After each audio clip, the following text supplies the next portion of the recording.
नमस्कार, आप सभी दर्शकों का स्वागत है लाइव इंडिया हर पल में। मैं आपके साथ श्वेता। मोदी आज तीसरी बार प्रधानमंत्री के तौर पर शपथ ग्रहण लेने वाले हैं और आपको बता दें कि यह भारत में दूसरी बार ऐसा हो रहा है कि कोई एक प्रधानमंत्री जो लगातार प्रधानमंत्री के तौर पर शपथ ग्रहण लेगा। आपको बता दें कि बीजेपी और एनडीए के संसदीय दल के नेता नरेंद्र मोदी आज शाम प्रधानमंत्री पद की शपथ लेने वाले हैं। पूर्व पीएम पंडित जवाहरलाल नेहरू के बाद वो पहले नेता हैं जो लगातार देश के प्रधानमंत्री की शपथ लेंगे। आपको बता दें कि शुक्रवार शाम को नरेंद्र मोदी ने राष्ट्रपति द्रौपदी मुर्मू से मुलाकात की थी और सरकार बनाने का दावा पेश किया था। इस बार बीजेपी के पूर्ण बहुमत ना हासिल कर पाने के लिए एनडीए के घटक दलों की भूमिका अहम है। हालांकि पीएम मोदी को एनडीए के सभी नेता ने अपने समर्थन पत्र भी दिए हैं और एनडीए के संसदीय दल के नेता के तौर पर उनके नाम को स्वीकृत भी दे दिया है। टीडीपी और जेडीयू दोनों ने गठबंधन नेता के रूप में मोदी को समर्थन किया है। हालांकि राष्ट्रपति भवन द्वारा दी गई जानकारी के मुताबिक नरेंद्र मोदी की शपथ ग्रहण समारोह आज रविवार यानी आज 7:15 पर तय हुआ है। इस समारोह में विदेशी मेहमानों को भी सम्मिलित किया गया है। आपको बता दें कि नरेंद्र मोदी के शपथ ग्रहण समारोह में श्रीलंका, मालदीव, भूटान, नेपाल और मॉरिशस के बड़े नेताओं को भी शामिल किया गया है। इसी बीच बांग्लादेश की प्रधानमंत्री शेख हसीना शनिवार को ही नरेंद्र मोदी के शपथ ग्रहण समारोह में भाग लेने के लिए दिल्ली पहुंच गई है।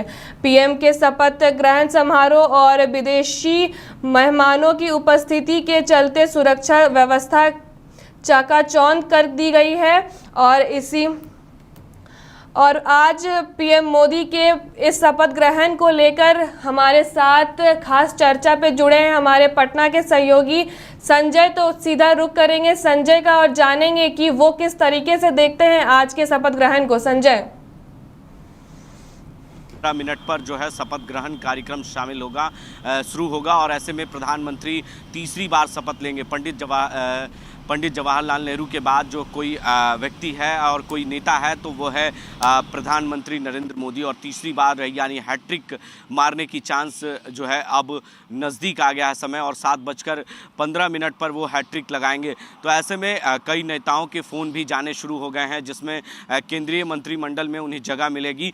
तो वहीं आपको बता दें कि उससे पहले 11:30 बजे के आसपास जो है टाइम जो है पीएम आवास पर जो है सभी को चाय पे चर्चा पे बुलाया गया है। जिनको पीएम हाउस से फ़ोन गया है उन्हें मंत्रिमंडल में शामिल करने के लिए वो पीएम हाउस पहुंच चुके हैं और 11:30 बजे चाय पे चर्चा प्रधानमंत्री करेंगे उन नेताओं के साथ जिनका नाम लिस्ट में है, जिन्हें मंत्रिमंडल में प्रधानमंत्री के साथ शपथ लेनी है। उन्हें फ़ोन जाना शुरू हो गया है। बिहार से बात करें तो 2 चेहरों के नाम सामने आए हैं जिसमें जीतन राम मांझी और चिराग पासवान का नाम सबसे ऊपर नजर आया है बिहार में और दोनों नेताओं पीएम हाउस पहुंच चुके हैं चाय पे चर्चा के लिए। वहीं दूसरी ओर बात करें तो राजनाथ सिंह और नितिन गडकरी और पीयूष गोयल जैसे पुराने जो केंद्रीय मंत्री रहे हैं उन्हें जो है फ़ोन गया है, उन्हें भी मंत्रिमंडल में जगह मिली है और फिर से वो मंत्री बन रहे हैं। तो ये संभावित लिस्ट थी जिसमें प्रधानमंत्री ने चाय पे चर्चा के लिए बुलाया है और 11:30 बजे का वक्त रखा गया था। अब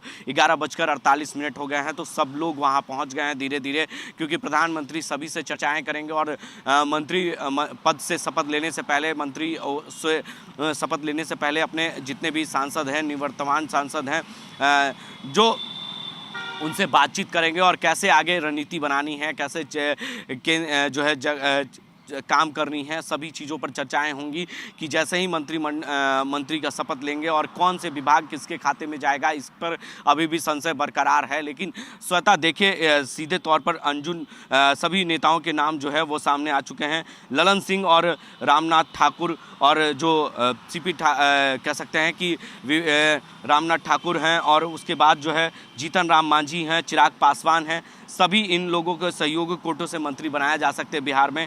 ललन ललन सिंह भी जो है पहली बार मंत्री बनेंगे। और दूसरी बात करें, रामनाथ ठाकुर भी जो है वो मंत्री बनेंगे। भले वो राज्यसभा से आ रहे हैं, लेकिन कहीं ना कहीं उन्हें भी बनाया जाएगा मंत्री। कह सकते हैं कि ये सभी लिस्टों के नाम जो है 4 लोगों के बिहार के जो बड़े चेहरे के तौर पर जाने जाते हैं, उनके नाम जो है वो पीएम हाउस में पहुंच चुका है और सभी चाय पे चर्चा के लिए पहुंच गए हैं। तो ये सभी लोगों के लिस्ट जो है वहाँ पर पहुँच चुके हैं और सभी लोग 7:15 पर करीबन 2 दर्जन से अधिक जो है मंत्रियों के शपथ लिए जाएंगे। और इसके बाद जो है कह सकते हैं कि सभी को चाय पर चर्चा पे प्रधानमंत्री ने बुलाया है। काफ़ी देर तक ये चाय पर चर्चा चलेगी और उसके बाद 7:15 पर जो है शपथ ग्रहण होगा। उसके बाद जो अतिथि जो हमारे पड़ोसी मुल्क से आए हैं, चाहे वो बांग्लादेश हो, नेपाल हो, भूटान हो, इन सभी के प्रधानमंत्री जो आएंगे उनके भोजन की भी व्यवस्था की गई है रात के 9 बजे। और उसके बाद जो है वो विश्राम करेंगे और अगले दिन के लिए वो निकल जाएंगे अपने मुल्क के लिए। तो ऐसे में कहीं ना कहीं पूरी व्यवस्था जो है वो राष्ट्रपति भवन में की गई है और वहां पर सुरक्षा के भी चाक चौबंद व्यवस्था की गई है। दिल्ली की तमाम उन सड़कों को जिस रास्ते से राष्ट्रपति भवन गुजरता है, उस रास्ते को पूरी तरीके से बैरिकेडिंग से बंद कर दिया गया है। वायु सेना की जो है सेना ऊपर से नज़रें बनाए रखेगी, तो परिंदा भी एक पर नहीं मारेगा। तो सुरक्षा के दृष्टिकोण से भी पूरी व्यवस्था कर ली गई है।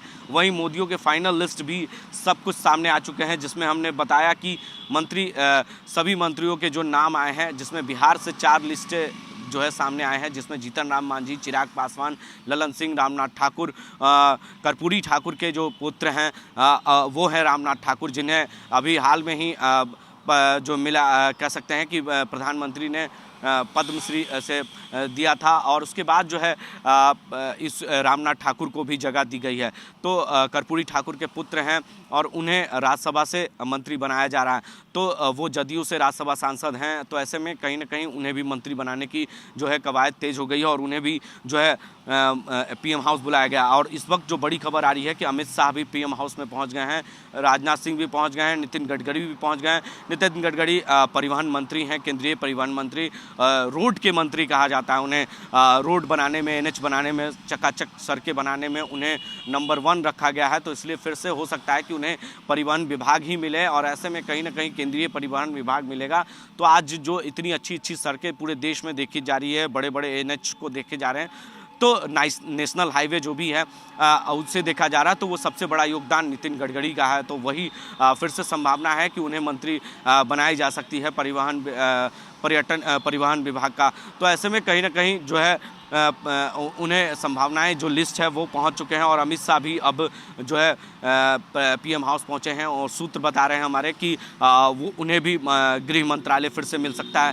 रक्षा मंत्रालय, गृह मंत्रालय और विदेश मंत्रालय और वित्त मंत्री, ये विभाग जो है बीजेपी के कोटे में ही रहने वाला है श्वेता। तो ये सभी विभाग जो है काफ़ी महत्वपूर्ण विभाग है। ये सारे विभाग कहीं ना कहीं बीजेपी अपने खाते में ही रखने वाली है और बाकी से जो विभाग हैं वो अपने सहयोगियों को, जो घटक दल हैं एनडीए के, उन्हें दिया जा सकता है। तो नीतीश कुमार के पार्टी से लगभग उम्मीदें जताई जा रही है कि 3 मंत्री बनाए जा सकते हैं। चिराग पासवान लोजपा रामविलास से 1 और जीतन राम मांझी के पार्टी से 1, क्योंकि वो एक ही सांसद जीत कर आए हैं। तो ऐसे में कहीं ना कहीं संभावना है 2014 और 2024 के कार्यकाल में पीएम मोदी के क्या अंतर रहेंगे, वो किन किन कार्य को करेंगे और इन दोनों कार्यकाल के बीच क्या अंतर होंगे, संजय?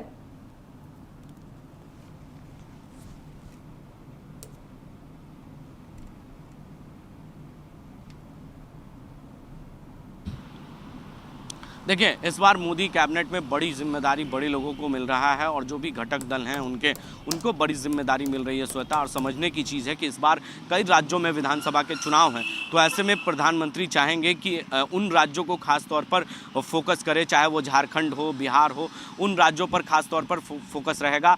तो इन राज्यों के जो मंत्री बनाए जा रहे हैं केंद्र में, तो उन्हें ज़्यादा तवज्जो दी जाएगी। तो ऐसे में क्योंकि जिस तरीके से बिहार में स्थितियाँ बीजेपी की अच्छी नहीं रही है, 17 में से 12 सीटें आई हैं, जदयू की 16 में से 12 आई हैं। तो ऐसे में बीजेपी कहीं ना कहीं अपने आप को बिहार में अच्छी स्थितियां में नहीं मान रही है। इसको लेकर अब गहरी मंथन चलने वाली है।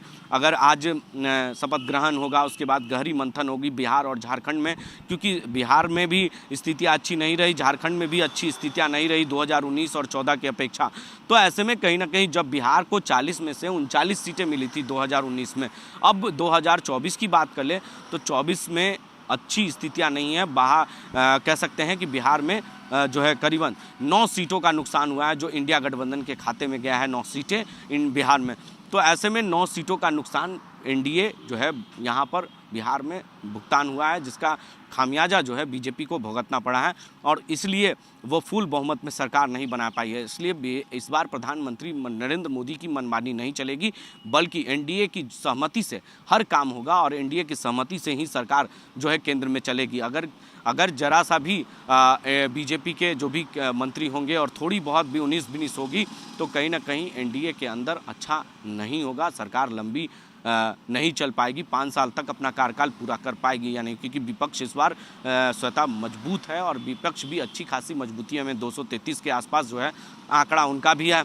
और ऐसे में अगर कहीं भी चंद्रबाबू नायडू और नीतीश कुमार अगर अलग हो जाते हैं तो जाहिर सी बात है सरकार गिरने की संभावनाएं जताई जा सकती है। तो ऐसे में कहीं ना कहीं इसको लेकर भी प्रधानमंत्री काफ़ी चिंतित हैं और इसको लेकर गहरी मंथन वो कर रहे हैं कि बिहार में ऐसी स्थितियां ना बने विधानसभा के चुनाव में और झारखंड में ऐसी स्थितियां ना बने, क्योंकि 243 के आसपास जो है बिहार में भी विधानसभा का सीट है। तो ऐसे में वो चाहते हैं कि बिहार में भी अच्छी स्थितियां बने और बिहार में फिर से एनडीए की सरकार बने और नीतीश कुमार के नेतृत्व में वो बिहार में भी चुनाव लड़ना चाहते हैं। तो ऐसे में इसलिए खास तौर पर और बिहार और झारखंड पर प्रधानमंत्री की फोकस है, जिसलिए 4 बड़े नेताओं को जगह मिली है, जिसमें ललन सिंह और रामनाथ ठाकुर और चिराग पासवान और जीतन राम मांझी, ये चारों दलों के नेताओं को जगह दी गई है इस बार कैबिनेट में। और पहले टर्म में यानी प्रधानमंत्री नरेंद्र मोदी के साथ शपथ लेंगे ये चारों नेताओं।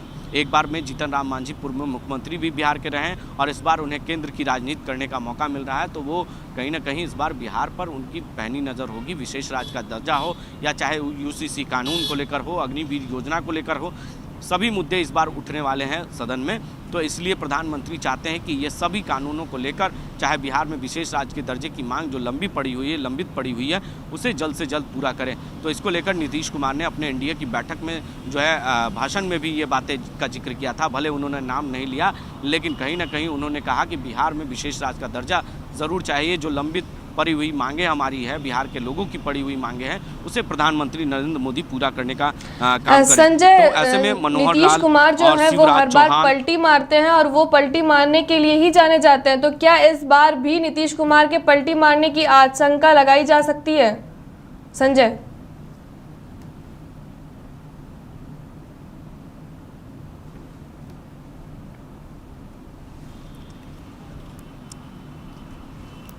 लेकिन मैंने पहले भी कहा है स्वतः और आज भी मैं वही बात दोहराने की कोशिश करूंगा, अपने दर्शकों को भी बताने की भी कोशिश करूंगा कि नीतीश कुमार जो बोलते हैं वो करते नहीं हैं, जो कहते हैं वो करते नहीं हैं और जो कहते हैं वो करते नहीं हैं। तो ये दोनों चीज़ें हैं। नीतीश कुमार भले वो कह रहे हैं प्रधानमंत्री के सामने अब हम इधर आ गए हैं, उधर नहीं जाएंगे, चुनाव प्रचार में लगातार उन्होंने इस बात का जिक्र भी किया, लेकिन कहीं ना कहीं स्थितियाँ अच्छी नहीं हैं। नीतीश कुमार कभी भी पलटी मार सकते हैं, ये संभावना जताई जा सकती है। और नीतीश कुमार का रिकॉर्ड भी रहा है, नीतीश कुमार की इतिहास भी रही है और इसी चीज़ के लिए वो राजनीति में माहिर खिलाड़ी माने जाते हैं बिहार के लिए।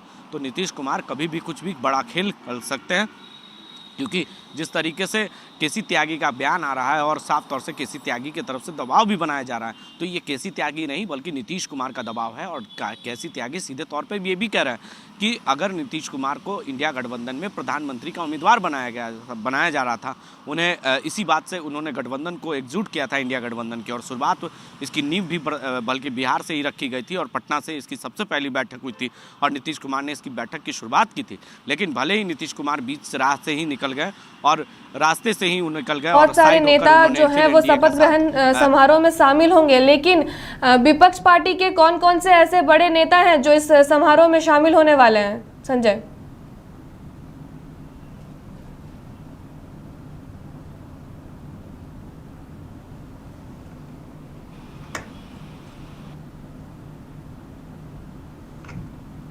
ये कि सोनिया गांधी, राहुल गांधी को भी न्योता दिया गया है, लेकिन वो जाएंगे कि नहीं जाएंगे ये अभी तक पूरी तरीके से कंफर्म नहीं किया गया है। अभी तक उनके तरफ से कोई हामी नहीं भरी गई है। लेकिन देखना होगा कि कौन कौन बड़े नेता जाते हैं। लेकिन अभी जिस तरीके से सभी नेताओं को न्योता जरूर दिया गया है, क्योंकि हमारे मुल्क पड़ोसी मुल्कों से भी कई प्रधानमंत्री आ रहे हैं, तो जाहिर सी बात है कि जब हमारे मुल्क के ही जो नेता हैं वो ना जाएं, ये कहीं से उचित नहीं है। चाहे वो सत्ता पक्ष के हों या विपक्ष के लोग हों, सभी लोगों की जो स्थितियां हैं जा भी सकते हैं। लेकिन संभावनाएं जताई जा रही है कि जो न्योता मिला है वो न्योता पर वो एक्सेप्ट करते हैं या नहीं करते हैं, वो जाते हैं कि नहीं जाते हैं, ये तो सब शाम के वक्त जब तस्वीरें आएंगी तो पता चल जाएगा। लेकिन सूत्र बता रहे हैं कि उन्हें आमंत्रण मिल गया है, लेकिन जाना ना जाना वो विपक्ष के हाथ में है। विपक्ष इसे कैसे देखती है इस शपथ ग्रहण कार्यक्रम को और समारोह को। जी स्वतः मोदी के आज शपथ ग्रहण समारोह को लेकर सारे अपडेट्स दे रहे थे। उन्होंने बताया कि नीतीश कुमार किस तरीके से अगर उनको मौका मिले तो वो पलट भी सकते हैं, और आज जो चाय में बैठक चल रही है फिलहाल उस पर क्या क्या नतीजे आ सकते हैं, और साथ ही साथ बिहार के किन नेता या बड़े नेताओं को आज कैबिनेट की मंत्री पद के लिए शपथ दिलाई जा सकती है। तो बढ़ते हैं अगली खबर की ओर, और पक्ष और विपक्ष के जो वरिष्ठ नेता हैं वो प्रधानमंत्री नरेंद्र मोदी के शपथ ग्रहण पर अपना अपना बयान दे रहे हैं। तो चलिए आपको सीधे लिए चलते हैं और सुनाते हैं कि वो क्या कुछ कह रहे हैं।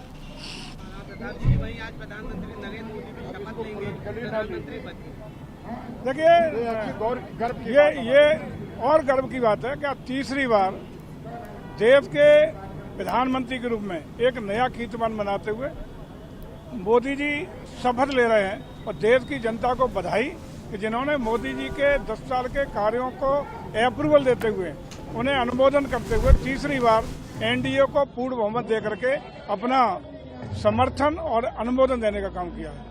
सर, सोनिया गांधी का कहना है कि ये नैतिक हार है प्रधानमंत्री। देखिए ये उनका अपना काम है, विरोधी लोकतंत्र है, कुछ भी कह सकते हैं, लेकिन दिन में सपने देखने वालों को देश की जनता ने मनाही करने का काम कर दिया, असफलता देने का काम कर दिया, और मोदी जी के नेतृत्व में एनडीए को प्रचंड बहुमत देकर के देश की सेवा करने का पुनः 5 साल के। मोदी जी के सामने कोई चुनौतियां नहीं है, मोदी जी स्वयं चुनौती है। जो भारत के सपनों को पूरा करने में जो सपने देखते हैं उन सपनों को साकार करने का नाम नरेंद्र भाई मोदी है, और सब चुनौतियों को पार करते हुए देखते जाइए आप, सब ठीक हो जाएगा। क्योंकि इस बार सरकार गठबंधन की है, तो इस बार क्या नई और चुनौतियां सामने पेश आ सकती, क्या नई जिम्मेदारियां आपने? पूर्व की सरकार भी गठबंधन के सांसदों को मोदी जी ने यथा योग्य सम्मान देकर सरकार चलाई है। मोदी जी गठबंधन की सरकार चलाने में पारंगत है। ये तीसरी बार की सरकार बहुत अच्छी सरकार चलेगी, बहुत अच्छी सरकार चलेगी। आपने देखा भी है नेता के चुनाव में। जो विपक्ष है वो इस बार ये कह रहा है कि अगर हमें बुलाया जाएगा तब भी नहीं आएंगे और ये सरकार ज्यादा नहीं चलेगी, क्योंकि इनके आपस में ही काफी फूट है जो बाद में देखने को मिलेगी। विपक्ष मतलब नकार रहा है। शेख चिल्ली के हसीन सपने। देश का सौभाग्य है, मोदी जी तीसरी बार शपथ ले रहे हैं। विकसित भारत का संकल्प पूरा होगा, जन कल्याण होगा, देश विश्व गुरु बनेगा। देश का माननीय प्रधानमंत्री नरेंद्र मोदी जी को तीसरी बार मौका मिला है, और पूरा एक भारत का इतिहास जो है ये रचने का काम उनके नेतृत्व में हो रहा है। भारत विकास की दिशा से आगे बढ़ रहा है, इसीलिए जरूर हमारी कुछ सीटें कम आई होगी, लेकिन मैंडेट जो है मैंडेट नरेंद्र मोदी जी ने तीसरी बार प्रधानमंत्री बनने का था, और उनके मंत्रिमंडल में मुझे तीसरी बार उनको मौका मिल रहा है।